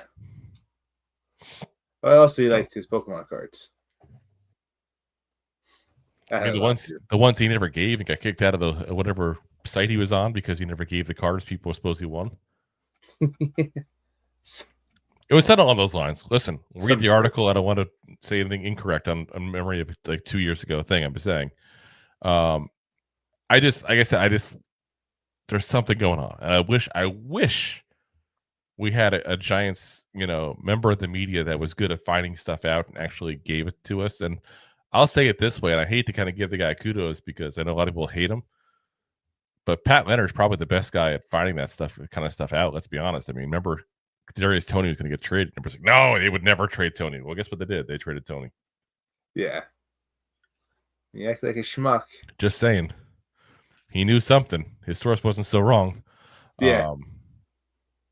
Let's see. Ryan's Big Blue Podcast says they need to get Belly involved more. What's up, man? Like I said, I'm still high in him, and that's why I wonder if there's something going on behind the scenes we don't know. That's the one thing we can never tell you. We can tell you what's going on, on the field. We can tell you what's going on the sidelines when the cameras are rolling on the sidelines. We can't tell you what's going on in the locker room and closed meetings. We don't know. We just don't. Mac, the Giants fan, said, I'm still confused how Bellinger has fallen so far. With very limited opportunities, he was still pretty productive. Exactly. Like I said, we're still fans here, guys. Jay says they're going to do shit with him, probably cut him. I don't know. I think he can play. Agreed. Yep. Mac, the Giants fan, after Theo Johnson was injured last year, they had to turn back to Bellinger again, and I think he did some pretty good things. Jay says that was the Pokemon dude, talking about Blake Martinez. Ronald says they should all wear a plastic shield in the face guard. We could have lost 2 people at the same game as Bellinger. And Jay says, I love Pat Leonard. He says that's a reporter's job to tell uncomfortable truths. 100%. I think, listen, I don't want to get this like into a personal thing, but I think like Pat Leonard just I don't know the guy personally. I never met him, never talked to him. I'll be very clear on that. He does sometimes come off as a little sleazy-ish. And I don't know if that's not his personality. That's how it just comes off sometimes. And I'm just trying to keep it real myself right now and say that's how he comes off to me sometimes. But again, he has been right a lot of times. He deserves a lot of credit for some of the stuff that he said that other people won't say. But I don't think he's always right either. But no, it is. We're not always right. I know it may be shocking. Should I bring out the breaking news again? Good. Breaking news. We're wrong sometimes. It happens. So, I'm not going to try to say anything worse like that, Like I said, just a weird vibe I get from some reason sometimes. I don't know why. Jay says fans are used to getting spoon-fed bull poop. Yeah, that they are. He says he comes off as clickbait weasel sometimes, but he's right a lot. Yeah, like I said, and maybe that's what the clickbait stuff is. Maybe that's where, like I said, I just get a weird vibe sometimes from him. I don't know. Anyway, Bellinger. He's got to compete for a spot, though. That's where it boils down to. Yeah. Chris Manhertz. Again, we've talked about him.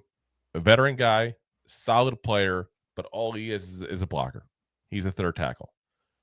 And I do think a lot of the role he had last year being much more, used than expected was because of all the injuries at tackle. Yeah. So I think his role will somewhat be defined by what happens to the tackles. Can Andrew Thomas stay healthy? Can anybody else who backs up Andrew Thomas be healthy? Can we not be on our fifth string tackle? Like, these are issues we've had, guys. Like, let's be. It sounds like a hyperbole, but it's not. It's the truth. Sounds very true. Yeah. So he's going to make the roster. It's just a matter of what his role is based on what the rest of this team does, especially on offensive line. Yeah. Then you got the rookie, Thomas Fidone the second. Fidone. I want to say Esquire afterwards. It just seems like correct. Instead of, because he doesn't say junior, it's the second. Yeah. So junior. I think the big thing is we got to see how this knee's gonna hold up. Like, it's bad when your own coach in college is like, yeah, I told him to go play pro before he tears his knee up again. Yeah. That's basically what he said. I mean, it's smart. Make some money. He's not. You're not wrong there. He's not wrong in saying it. I just think that's a mistake for him to say it publicly. And real quick, guys, I do see Ron here says, "Got to go. All of you have a good night. You were great tonight. Appreciate it, man. Appreciate you, Ron." But yeah, Fidone is one of those guys that we talked about it before. A really high, graded prospect coming out of high school. Had the injuries. Never quite was what they thought it was going to be. But it's because of the injuries, point blank. So he's kind of the wild card. And I look at him, and it sounds weird to say it, guys. Can you say boom or bust with a 7th round pick? I guess you can. I mean, like, that's where I feel like he's going to be either a productive player or nothing.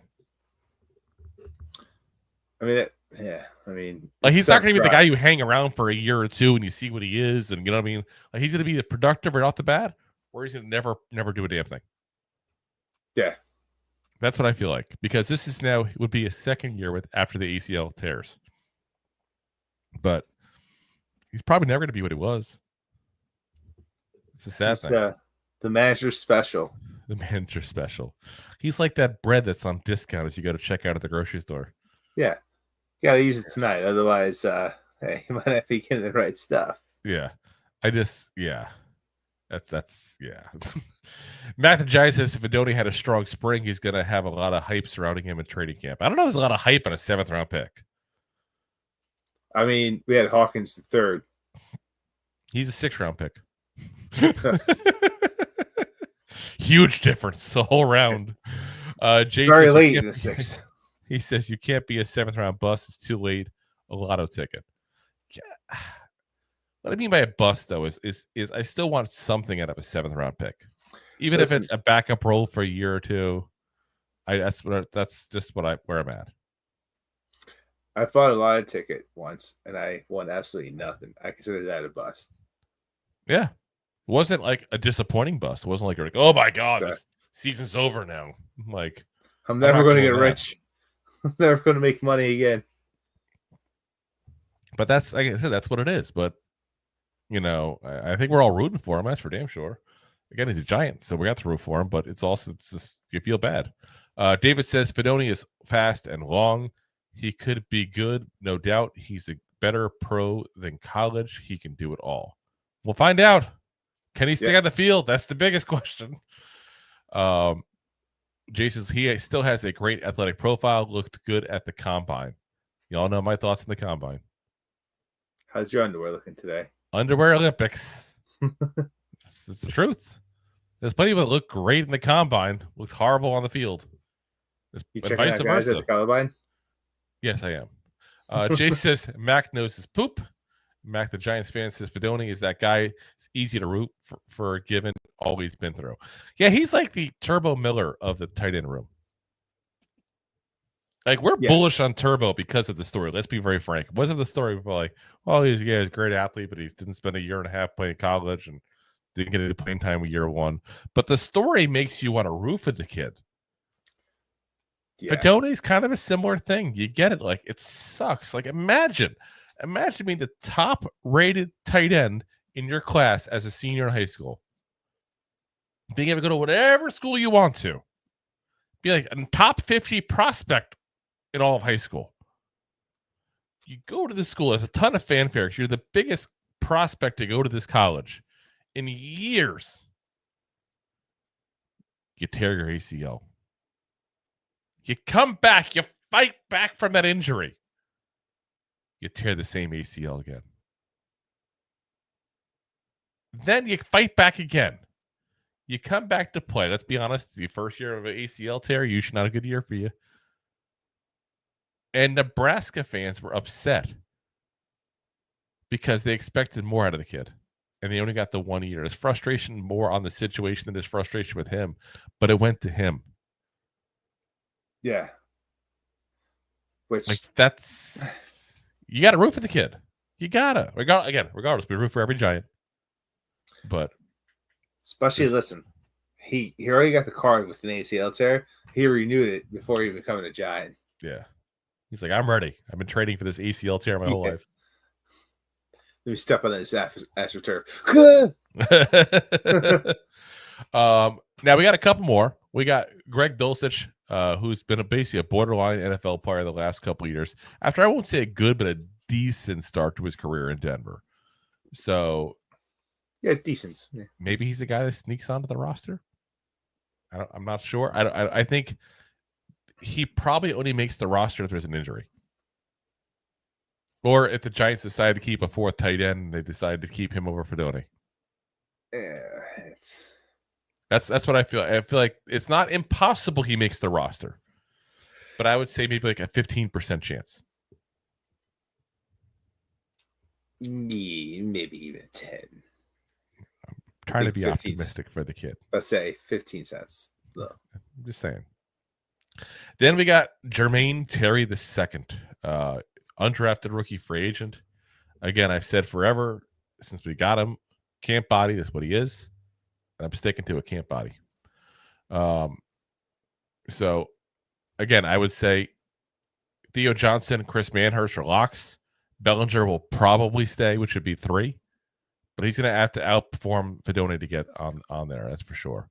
Yeah, which is sad, but it's a sad truth. And I think he does. I think Thomas Fidone ends up on the practice squad. Unless they keep a fourth one. Which I doubt. But I doubt it. I mean, you never know. But I would call for that at 23. Fidone's not that great where somebody, you unless he does better than we expect in training camp, where you can't put him on the practice squad. If somebody takes him, go, okay, I can replace this guy. Yeah. So I'm not too worried about taking that risk. We got to say goodbye to Deb, too, as well. She says, good show, guys. Deb. I'm out. See you Wednesday. Appreciate it, Deb, as always. But yeah, like I said, I don't know. That's where I kind of see it, and that depends on what's going on with Bellinger. Like I said, we do think there's something going on behind the scenes that has been for a couple of years. Maybe if Fidone is good, they cut Bellinger. It's a possibility too. Maybe if Dulcich is good, they cut Bellinger. Like these are possibilities, guys. I just don't know what the chances are. If I had to make a bet, though, I would say Theo Johnson, Daniel Bellinger, Chris Manhurst. And Fidone, they try to sneak onto the practice squad. So Sneaky. Jay asks, what kind of beer is that? The oldest brewery in America, of course, Yuengling. Not from the oldest brewery, though, because the oldest brewery is based out of Pottstown, PA. Oh, you have one as well. Look at that. We didn't even plan this, by the way, guys. This show is not sponsored by Yuengling. Yeah. That's funny. Same size and everything, too. Is that the 16 ounce as well? Feeling American. But yeah, if you're down here in Tampa, though, or really the south part of the country at all, Tampa is where the other Yuengling is based out of, though. So any south ones is there. He says they don't sell in California. They don't. Only the east side. They should. It's good. It's my simple beer that I get on tap at any bar I go to. It's always inexpensive, but good. So anyway, let's get to the offensive line here, guys. And hopefully the offensive line this year will not be as offensive, because it's been quite the issue for quite some time now, guys. Andrew Thomas, let's be very frank, is making the roster. The big thing for him is just getting him healthy, keeping him healthy. I'd like to see a full year of Andrew Thomas. I'd love to see it. Imagine how much different the last year could have been with a healthy Andrew Thomas. It's been a while. Yep, it's not just a Stain song. Yeah. Since I first.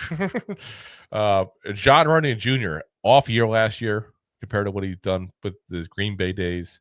Also got injured for the first time in his career, so maybe the injury was part of the problem. I don't know. You can also say maybe he was protected by his teammates in Green Bay because he was considered the worst of the offensive linemen on the starting line for Green Bay. Maybe he's getting kind of masked a little bit by that. Who knows? It's possible.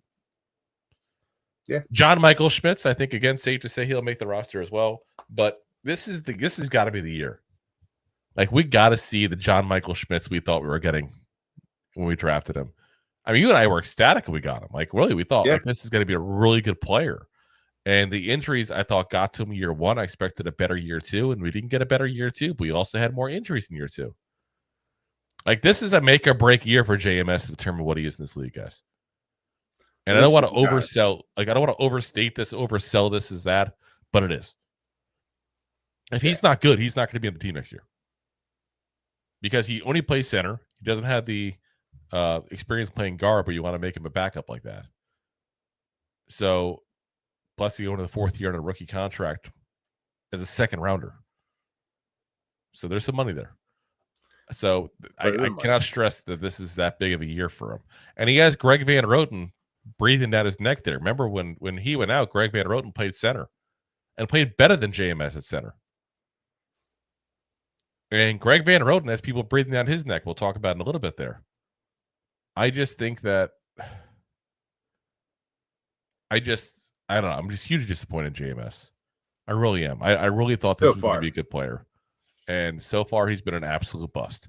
And you could say bust. He was a second-round pick. That's a bad pick right now. Yeah, as it sits. And like I said, I can't even necessarily blame Judge because I think you or I, if we were in his chair, would have said, yep, let's get JMS. We need a center really bad. We got the best one in the draft, one with a really good pedigree coming out of a good school for offensive linemen and has really good tape in college. Yeah, listen, like, we thought, 100%, we thought he was going late. Shane, we thought it was a great pick. Like, hey, this is what we need. Second round, fantastic. Best guy coming out. Yep, we were ecstatic. Like I said, I'm just can't believe I feel like this is like the wrongest I've been on a player in a long time. And like I said, Greg Van Roten played every single snap, played good at center. There's no guarantee that they don't go ahead and move Greg Van Roten into center and go ahead and put somebody else at the guard position, which we'll get into the backup guards in a minute there because there's plenty of the potentials there. And then, of course, you got Jermaine Illuminor, he's solid. He's not amazing. He's not spectacular. He's not, ridiculously good. He's just very solid. It's probably the best way to describe him. And you notice he was probably played best at the left tackle position when Andrew Thomas went down than anybody else that went there by far. So yeah, like I said, it's the offensive line. I have some faith in it. I think there's some positives here, but I also there's some negatives in here too. Yeah. Can Thomas stay healthy? Can Runyon play like he did in Green Bay? Can JMS play like he did in college? Can Greg Van Roten repeat what he did last year? Jermaine Illuminor is probably the one guy I have no concerns about at all. Just plug and play. He'll do good wherever you put him. It's what he is. Love players like that. Let's see. We got a couple of comments here real quick before we get into the guys who are going to be probably the backups there at that point. Let's see here. Jay says, in my decades of watching the Giants, JMS is going to be one of those guys who has naked pictures of Mara. He will stay too long. I hope not. I hope not. Both. I hope he doesn't have naked pictures of Mara and doesn't stay too long because yeah, both. Jay says, Shane Lemieux, no shame. Jimenez just stuck around and did not do anything. I think Shane Lemieux, the problem was they couldn't get him healthy for long enough to cut him, kept getting re-injured. They couldn't get rid of him. Stay healthy so you have trade value. Yeah, please. Exactly. David says, online hope and a prayer. This is the season they're actually good, but in all honesty, I have zero faith.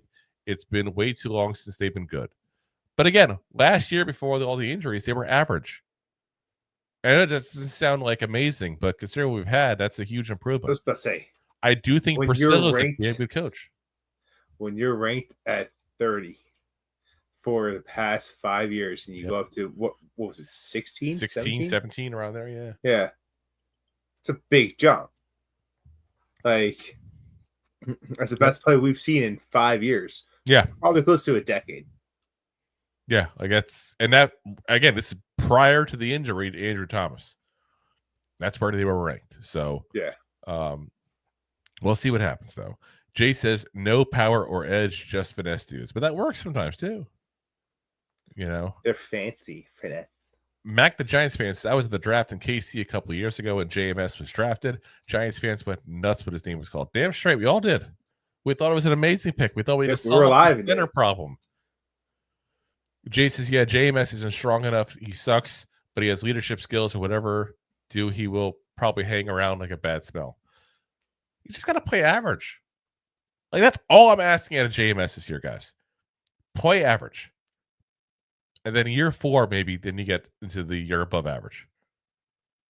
You know, I just want to see some growth. I want to see some improvement. That's all I want to see. I don't think that's asking too much. You know, again, I don't try to put ridiculous things on players there. But that's what I want to see out of him. I just want to see improvement. We got to talk about the guy that we probably talk about more than anybody else at the offensive line besides Andrew Thomas. Evan Neal. We'll talk about him as the first backup here. Yeah, it's can he flourish at guard, guys? And you hear good things, and that's always good to hear. I think he's kind of been humbled a little bit this offseason, it seems like. You know, and I'm hoping that is the case because we know the issues he's had. I was born a tackle. I came out the womb a tackle, and these guys are flipping burgers. They don't know what they're talking about and all that kind of stuff he's done and said. Like, he's really shown some issues. And I still question if he's built for New York because much as we talked about the media being the kind of lame it's sometimes here, it's still a lot more hard-hitting than a lot of the media in a lot of places. It really is. I think Evan Neal, he gets the one last year. If he can't cut it as a guard, it's time to just cut base for everybody's sake. You know, and his contract is up. We didn't pick up the 5th-year option, so it's pretty much a done deal. He'll be at least probably a free agent at the end of the year. But he's a mauler in the run game. He won't have to worry about setting the edge and stopping the guys from getting around to the quarterback at that point anymore. I'm not going to sit there and say I'm optimistic that he's going to be good. I am optimistic now that he is in the best position for him to succeed. Now, if he can go ahead and grab the bull by the horns and actually succeed is a whole different thing. Yeah. But he's actually in a position to succeed, which I can't say of all the Giants players, by the way. We're talking about one in a minute that point blank has been set up to fail. But Evan Neal is in that situation now. Can he make the best of it? We're going to find out. Oh, we'll find out, right? Now, the guy who's put in the position to fail is Josh Azudu. This guy was drafted as a guard. He played guard in college. They were obsessed with moving into tackle. And now all of a sudden, it's like, oh, Evan Neal needs to move to guard. Well, how about freaking how about Joshua Azudu? Move him to guard. Give him the same goddamn shot you're giving to Evan Neal. Because I feel bad for the kid. I really do. Like, you move the college guard to tackle Wonder why he sucks and you won't give him a chance to play his natural position. Yeah, redunkless. Yeah, like that being said, I don't think he's a good guard either. I don't think he's a good player. I don't think he's a legit NFL player. I wasn't happy when we drafted him either. But you got to give this kid a chance to succeed. If this is going to be his last camp to prove he can do something, then put him in the position to succeed. Don't force him to keep playing out of position because that's what the Giants keep doing. He's not a tackle. And I'm really hoping that when the camp starts up, that's what we see is we see Josh Ezeudu at guard. And give him a chance to actually make the roster. Jay says, damn, remember when he was crying in the locker room with the stutter? I felt so bad for him. They botched the kid. Damn straight they did. Though I don't remember him crying in the locker room, but yeah, they definitely botched this kid. I'm telling you right now. Like, we talk about people that like leave the Giants and succeed elsewhere. This is the kid that could do that. Because the Giants have Daniel Jones to him at every single possible chance. They put him in the worst scenario possible, moved his position. They've gone ahead and not set him up to succeed and threw him out there. And some of that was because of injuries, but then they didn't throw him back to his regular position afterwards. You just made Daniel Jones a verb. I did, because we Daniel Jones. We didn't give him talent. We gave him a bad offensive line, bad receivers, kept on changing the offensive, coordinators around him. We didn't set him up to succeed. Again, another guy I don't think it would have succeeded. But people keep saying, what if? No one's saying that with the Ezeudu for some reason. It's the same scenario. A guy that got drafted too early, that was not put in a position to succeed, and we don't know we have still. That's what Ezeudu is. I don't think he's good, but I haven't seen enough to know that. Not a guard.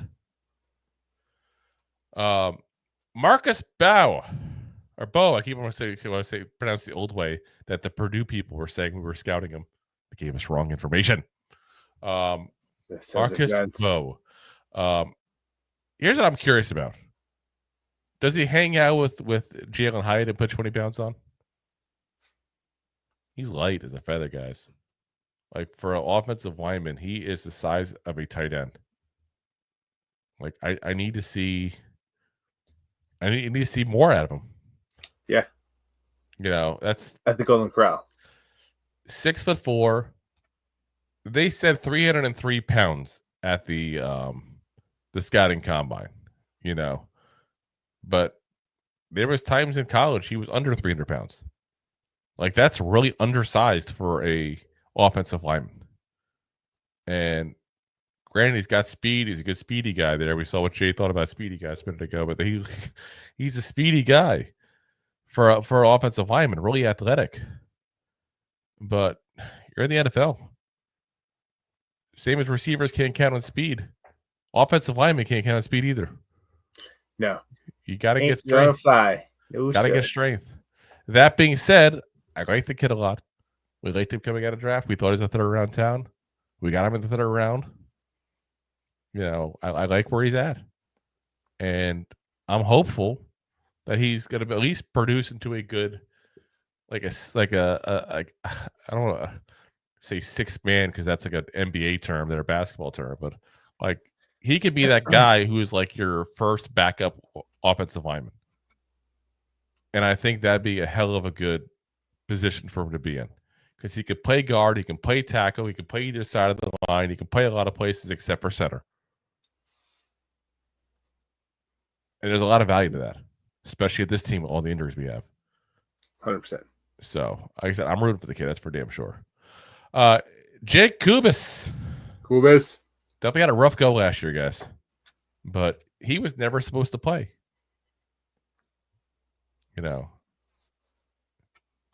I think that this is a kid that you look at him and he was never supposed to play last year. He got forced out there because of all the injuries. Didn't look good, but we knew he was a project coming from a really small school. The Giants clearly didn't want to put him on the field at all, and they kind of got forced into it. So I don't want to give up on him, but I definitely didn't see much last year to make me excited. That's for damn sure. So, yeah. Next up, James Hudson III. Pinky's out as we discuss him. Pinky's out. My Yingling. Dual pass, good. Wasn't great in Cleveland, guys. Let's be very frank about this. He was not great in Cleveland. What was he? He was better than any backup offensive tackle we had last year. He's an upgrade. Not a great upgrade, but an upgrade. Yeah. So I think it's definitely that's the guy that will make this roster. No doubt about it in my mind. Stone Forsythe looked bad in Seattle. Didn't understand why we signed him.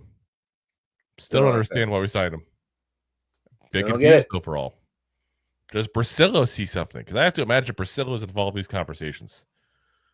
When they're scouting these free agent linemen, I got to imagine Carmen Brasillo is involved in this.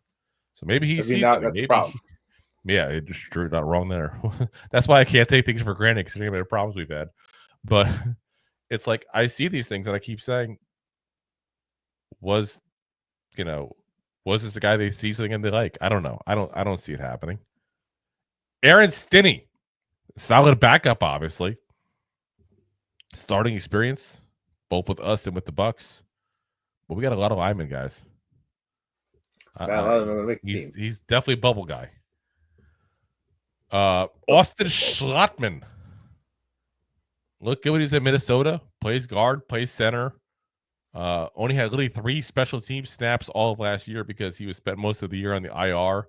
The broken fibula down in the ankle. Broken fibula is kind of hard to get through. Kind of hard to play through. So just a little bit. You kind of just have to put some weight in that foot. Yeah. So we'll see how he looks at that point there. But again, he looked good when he played in Minnesota. So I wouldn't say he's definitely not going to make the roster, but he's got an uphill battle coming back from an injury. That's for damn sure. Who I will definitely say won't make the roster, though, is Jason Williams, the undrafted rookie free agent. Can't body. Jimmy Morrison, the center we've had the last couple of years, we putting on the practice squad and on and off the practice squad and off the team and all that kind of fun stuff there.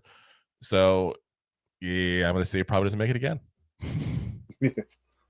Probably not. Brian Hudson spent last year split with the Patriots and the Giants practice squads last year. Listen, Giants brought him back because obviously they like something, but you're telling me you're on this practice squad last year for the Giants as an offensive lineman and couldn't see the field? Yeah, probably not going to see it this year. Probably not going to see it ever. Yeah. So we got the locks: Thomas, Runyon, Schmitz, Van Roden, Luminor, Neal, Bo. James Hudson Jr. probably also is going to make it. So assuming we keep 9, that leaves 2 more spots available. My math right here. Let's see. 1, 2, 3, 4, 5, 6, 7. That's 8, actually. I'm sorry. That was what? That's 8. We have 1 more spot available. And that's where you got to have to kind of see who's going to make it. I got to imagine it's going to be between Aaron Stinney, Jay Kubas, and Austin Schlottman. Yeah, I lean towards Schlottman at that point. I like Schlottman. I think Kubas is who the Giants want because they like him. He's their project, so I think he probably makes it. And I think that does mean that this is the end of Josh Azudu. Yeah. Bye. Bye. Yeah. So, again, I don't want to celebrate. I feel bad for the kid. I really do. But that's where we're at with him. Listen, it's probably best for him to go elsewhere and have a chance to succeed elsewhere. It really is. And watch him be a guy that has an actual career in this league, too. And the Giants just effed it up. Wouldn't shock me at all. So they're good at that. Yes, they are. So, all righty, guys. That's going to call it a night for us. We had a nice long one here. An hour and 45 minutes in. Whew. Didn't help we're 10 minutes late, Rob. Yeah. Anyway, we're back again for you guys Wednesday. We'll be doing, again, we're going to run down the defense on Wednesday, assuming nothing big news-wise happens. Listen, appreciate you guys for listening in, watching. Again, as always, we are live on YouTube, which is, of course, the preferred way to watch the show. Also, of course, Facebook, X/Twitter, Twitch, and, of course, Rob's favorite, my LinkedIn profile. And, of course, as always, we're available the next day on all the audio podcast platforms, Apple, Spotify, iHeartRadio, Pandora, all the big ones there. Again, guys, if you haven't already, hit the like, hit the subscribe. If you're on YouTube, hit that little thumbs up button, too, as well. That really helps. And, of course, tell a friend about the show, guys. Again, we suck at marketing. We count on y'all to help us out there. Terrible. We've already told all of our friends at the point where they're tired of hearing about it from us. So there's so many people that sell vacuum soon too. Exactly. That want to hear about this podcast. So you too could tick off your friends and talk about the show nonstop and tell them how great it is. Even if you're lying, just do it. It's great. Fantastic. So we do. Exactly. So, all right, guys. We'll see you guys again Wednesday. Appreciate it as always. See you guys for watching. And as always, Giant fans, go G-Man! Go G-Man! Thanks for listening to Two Giant Goofballs, a New York Giants podcast. We appreciate your support. Thanks so much. Please, I'm begging you. Please subscribe.